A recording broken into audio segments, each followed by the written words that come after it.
Hey everybody, welcome back to another Nature's Always Right episode. Today is going to be a buying guide for the best 3 brands of Broadforks in my opinion. I'm not going to give you guys a recommendation on which one I think that you should buy. I want to give you all the details about each Broadfork, where I think it makes the most sense and what context.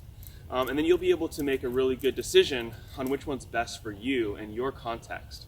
But before I talk about the different Broadforks here, I want to respond to a lot of talk that's been going on in the no-till world on one of my previous videos that I'll link to here, and I'll put all my no-till videos down in the description so you can check them all out if you want more in-depth information on soil health and what the Broadfork's actually doing. I go very into depth about tilling, no-till, and no-dig. I've got 3 Broadforks here from 3 different brands. So I'm going to talk about each of them individually. So I'll start with the first Broadfork that I ever used, the Meadow Creature.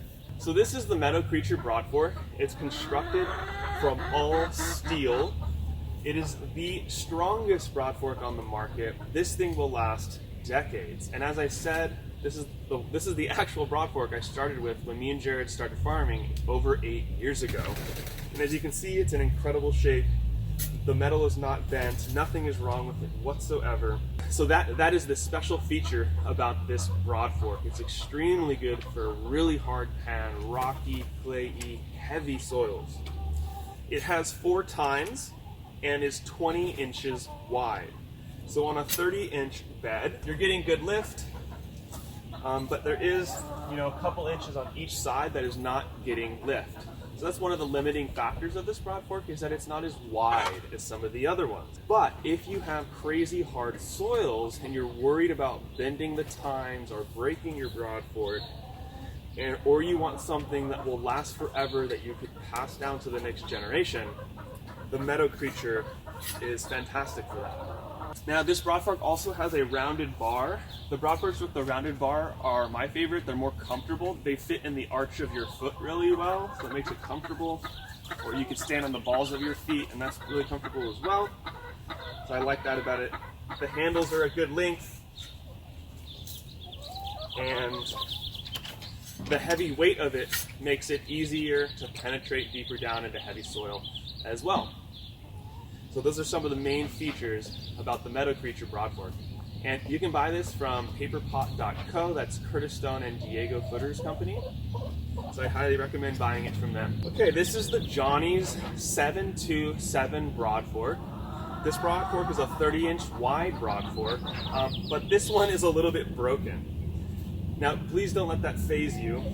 I should not have bought this model of Broadfork.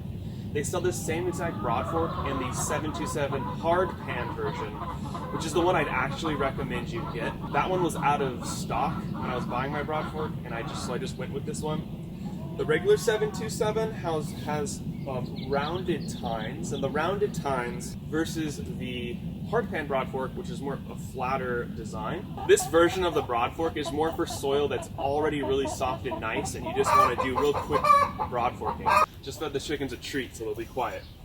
Okay, so you just need to imagine this Broadfork with 2 more tines on it, and because I had to cut them off because they started bending over time because my soil's really heavy and clayey. And as I mentioned in my other Broadforking video, a 30-inch Broadfork will lift up the side of your pathway, which is very compacted, which ultimately ended up bending the tines over time.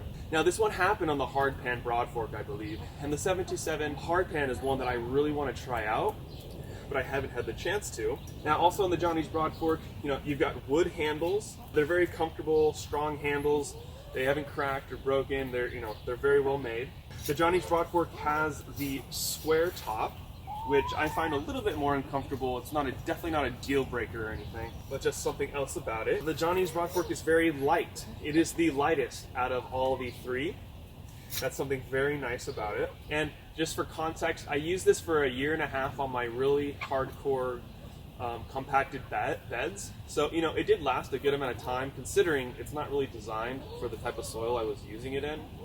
So I do have to hand it to them. It is very well made and strong. So I expect that the hard pan Broadfork will be really excellent. And Eric Schultz of Steadfast Farms, that's the Broadfork that they use there.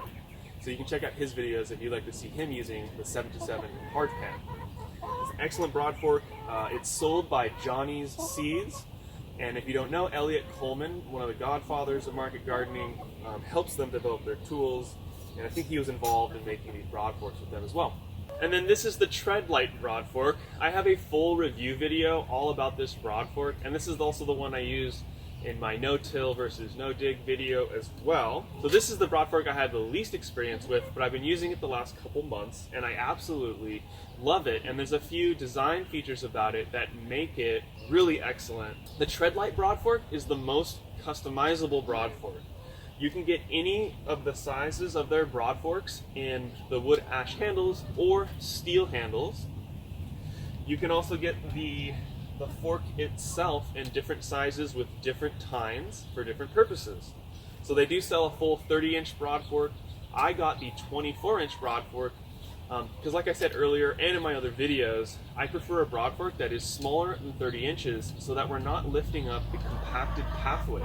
So on this Broadfork, it has the rounded bar like I like, and it's a little bit even beefier than the Meadow Creatures, making it more comfortable. The tines themselves, I think that the tine design on these is really excellent. These holes here are kind of like on a cheese knife. It just creates less resistance as you're slicing through the ground.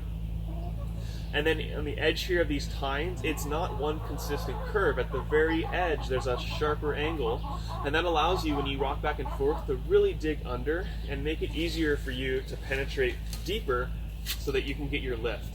This is built extremely strong. I would expect this to be far more durable than the normal Johnny's 727.